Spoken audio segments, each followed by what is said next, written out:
திவா என்ன பண்ணிட்டு இருக்கிற? சாப்பாடு செய்றேன். துணி அங்கே 2-3 கூடையே சேர்ந்துருச்சு. நீ அதை மிஷினில் போட்டு விட்டாலும் கூட ஆகும். கறியை நாங்கள் பார்த்துக்கிறோம், நாங்கள் செய்கிறோம். இல்லை நான் செஞ்சு வச்சுட்டு போய் நான் உங்களுக்கு துவைச்சு போடுறேன் அப்புறமா. நீ எதுக்கு செய்யறங்கிறது எங்களுக்கு தான் தெரியும். நானே உங்களுக்கு டேஸ்டா ருசியா நான் செஞ்சு சரிம்மா சரி. உப்பு பார்க்குறேன்ட்டு போராத்தையும் காலி பண்ணேன்னு வையே வெளுத்து விட்டுருவோம் பார்த்துக்க. இங்கே பாருங்க, கறியா துணியான்னு பார்க்குறப்ப எனக்கு கறின்னு வந்துருச்சு. அப்படிலாம் நான் உப்பெல்லாம் பார்க்க மாட்டேன். உங்களவே எல்லாத்தையும் உப்பு பார்க்குறதுக்கு. சரியா? சரிங்க. இன்னைக்கு நம்ம வீட்டில் பார்த்தீங்கன்னா மட்டன் வறுவல், சிக்கன் 65, மட்டன் குழம்பு, சாப்பாடு, ரசம். இது வந்து இப்போ பார்த்தீங்கன்னா நம்மளுக்கு காலையில் இன்னைக்கு பார்த்தீங்கன்னா ஒன்றுமே செய்யலை. உப்புமாவா டிஃபனா எதுவுமே செய்யலை. பழைய சாப்பாடு இருந்தது. எல்லாத்தையும் வெங்காயம்லாம் போட்டு இங்கே பாருங்க கரன்னு கரைச்சி ஆளுக்கு ஒரு செம்பு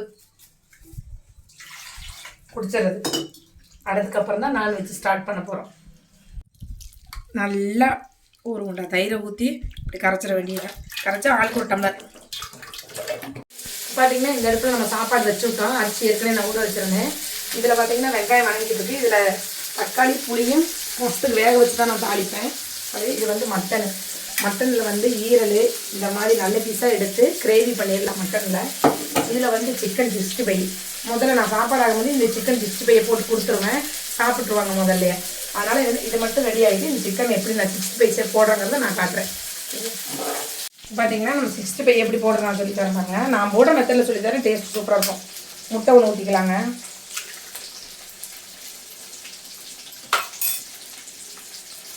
கஸ்தூரி மேத்தி இங்கே வருங்க, நல்லா இப்படி உதுத்து விட்டு போட்டுருங்க. அந்த ரோஸ் எதலோட தான் இருக்கும் கஸ்தூரி மேத்தி. இப்படி நல்லா போட்டுருங்க. அப்புறம் கார்ன்ஃப்ளவர் மாவு 3 ஸ்பூன் 2 ஸ்பூன் போட்டுக்கலாம். தனி மிளகாத்தூள், காஷ்மீர் மிளகாத்தூள், இது வெறும் மிளகாத்தூள் காரத்துக்காக போட்டாச்சு. இஞ்சி பூண்டு பேஸ்ட்டு, உப்புங்க, தூள் போட்டுக்கோங்க. லெமன் வேண்டாங்க. லெமன் போட்டால் சிக்கன் வந்து லப்பர் மாதிரி ஆயிரும். நம்ம தண்ணியே இல்லை.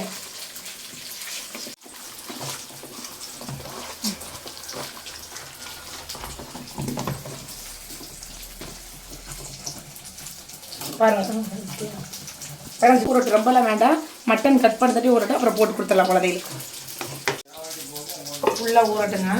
பாருங்க எண்ணெய் காய்ச்சிருச்சு. அதுக்குள்ளே ஒரு காமெடி. இஞ்சி பூண்டு நான் எப்பவுமே அரைச்சி ஃப்ரிட்ஜில் போட்டு வச்சுக்குவேன். சோம்பு 2 போட்டுக்குங்க.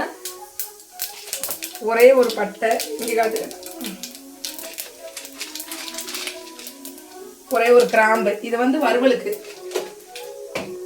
ஒரு பெரிய வெங்காயம், 2 எனக்கு கருவேப்பிலை போட்டுக்கோங்க.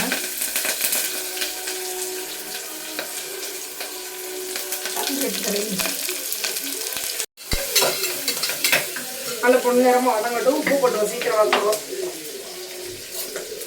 இந்த தக்காளிக்கு நான் புளியும் தக்காளி வேக வச்சு கரைச்சி வச்சிருக்கேன்னா, நான் எப்பவுமே அரைச்சி எல்லா குழம்பும் போடுறேன். மிளகாத்தூள் 1 ஸ்பூன் போட்டுப்பேன். கொஞ்சமாக அரைச்சிட்டு கேட்டேன்.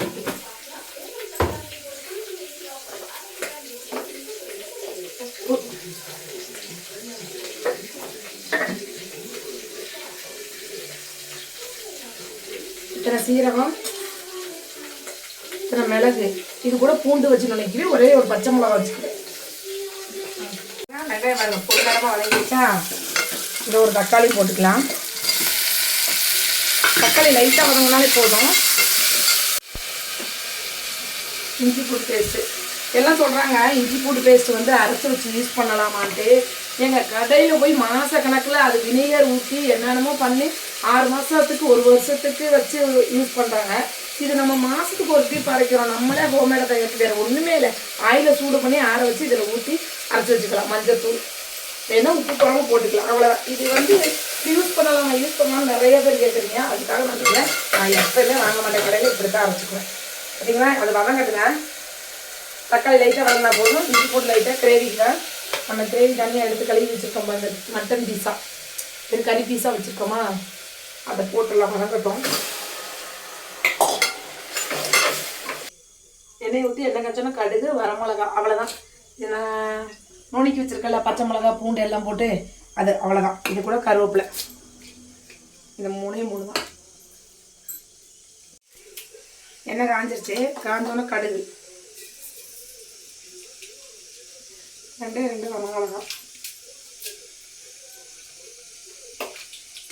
என்னோட ரசத்துக்கு நிறையா பேர் அடிமை, அதுக்கு தான் இந்த டிப்ஸ் சொல்கிறேன். பார்த்துக்க நல்லா காயட்டும். வரமிளகா நல்லா பொரிஞ்சு வரட்டும். அந்த கருப்பு கலரில் மாறும் பாருங்க, அந்த மாதிரி வரணும். வந்தோன்னா நம்ம இதை எடுத்து கொட்டிடலாம்.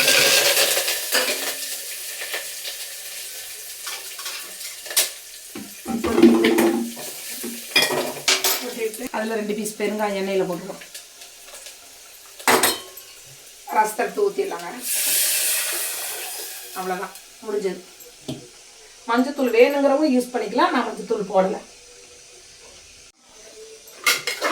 மஞ்சத்தூளை போட்டு அந்த மட்டன் உள்ள, ஏன்னா கிரேவிக்கு நிறைய மட்டன் உள்ள தண்ணியே போதும். நம்ம 2 விசில் விட்டு எடுத்துக்கலாம். குட்டி தாங்க, குட்டி வந்து சின்ன ஆடு தான், அதனால 2 விசில் விட்டாலே போதும்.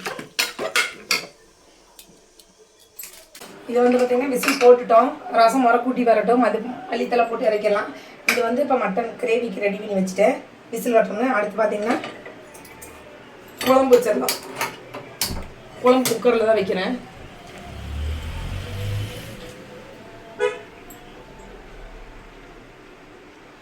குழம்புக்கு வந்து கொஞ்சம் கொழுப்பு கறி எடுத்து வச்சுருக்கேன். அதனால் ஆயில் அவ்வளோவா வேண்டாம். இங்கே ஒரே துளி தான் ஆயில், தெரியுதுங்களா? ஆயில் இவ்வளோ தான் விட்டுருக்கேன். கொஞ்சம் தான். அந்த வெங்காயம் வதங்குறதுக்கு மட்டும் இன்னும் கொஞ்சம், வெங்காயம் வதங்குறதுக்கு மட்டும் 1/2 ஸ்பூன் தான் போகும். அதே மாதிரி ஒரு கிராம்பு, ஒரு பட்டை, ஒரு பிரிஞ்சலை, எண்ணெய் காயட்டும். 2 சோம்பு. பார்த்தீங்கன்னா பெரிய வெங்காயம் 1 எடுத்திருக்கேன். அதை நெட்டு சைஸில் வெட்டியிருக்கேன். மட்டன் குழம்புக்கு நான் சொல்கிறேன் பாருங்க. ஒரு பட்டை, ஒரு பிரிஞ்சலை, ஒரு பட்டை, ஒரு கிராம்பு, 2 சோம்பு. எண்ணெயை பாருங்கள், பொரியல கூட பத்தாது அந்த அளவுக்கு வச்சுருக்கேன். அப்புறம் சின்ன வெங்காயம் போடுறேன். குழம்புக்கு பார்த்தீங்கன்னா சின்ன வெங்காயம் போடுறேன். அதுக்கப்புறம் பெரிய வெங்காயம் போடுறேன். அப்புறம் புதினா 2 எடுத்து போடுறேன். குழம்புக்கு புதினா போடுவேன்.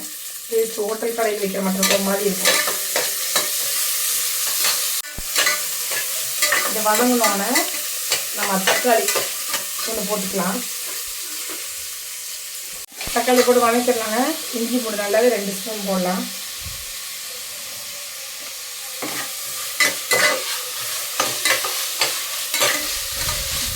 வதங்கலை, அளவாக தான் வதங்கிருக்கு. ஏன்னா நம்ம குக்கரில் வைக்கிறனால நல்லாவே வதக்கலை.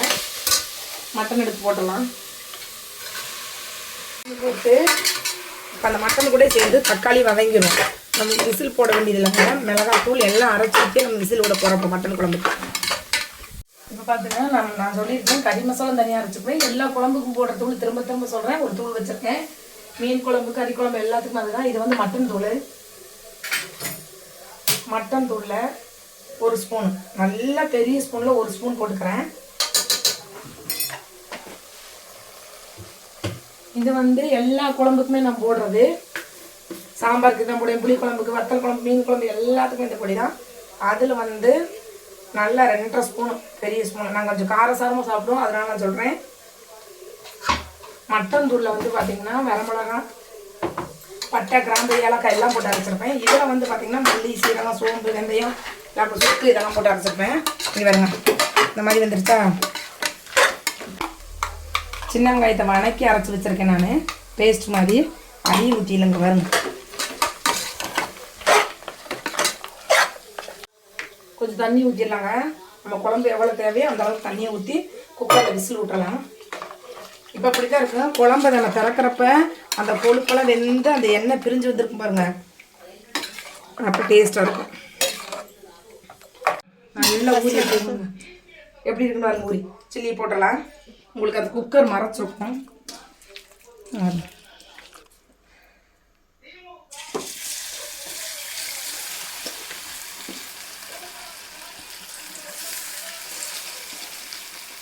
மட்டனு வெறும் கடாயை மட்டும் காய வச்சுட்டு அதில் எடுத்து ஊற்றிடலாம். ஊற்றிட்டு இந்த தண்ணி இருக்குல்ல, அதுலேயே அந்த மிளகாத்தூளை போட்டு வறுக்கிறோம் கிரேவிக்கு. அதே தூள் தான் நான் போடுறேன். கொஞ்சம் மட்டன் தூள், ஏன்னா குழம்பு காரமாக இருக்கும், அதனால் வறுவல் மட்டும் கொஞ்சம் கம்மியாக வச்சுக்கலாம்.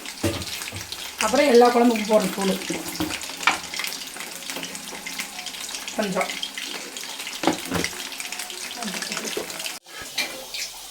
சில்லி பொரிச்சு வச்சு பாருங்கள். நீங்கள் கலர்ஃபுல்லாக இல்லைன்னு நினைக்கக்கூடாது. வெளியிலலாம் பார்த்தீங்கன்னா கலர் பொடி போடுவாங்க, இது நம்ம ஒரிஜினலாக போட்டது.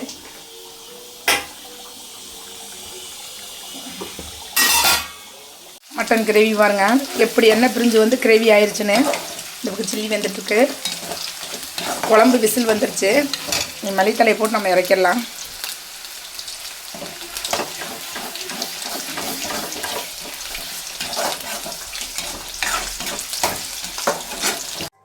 நம்ம வீட்டில் சாப்பாடு ரெடி ஆயிடுச்சு, வாங்க சாப்பிடலாம். ஓகேவா?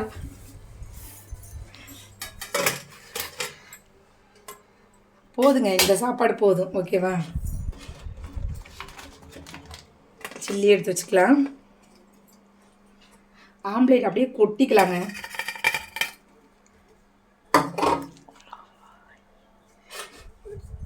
சாப்பாடு கொஞ்சமாக நீங்கள் இதை நல்லா பாருங்க, நோட் பண்ணுங்கள். பனியார் ஆம்லேட்டு, சாப்பாடு, சில்லி, இங்கே மட்டன் கிரேவி. தெரியுதுங்களாங்க? பாருங்க எண்ணெய் பிரிஞ்சு எப்படி இருக்குன்னு.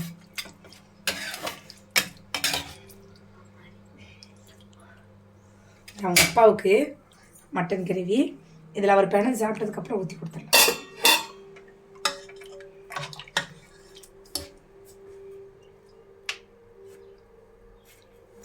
நம்ம சமையல் எப்படி இருக்குன்னு பார்த்து சொல்லுங்கள்.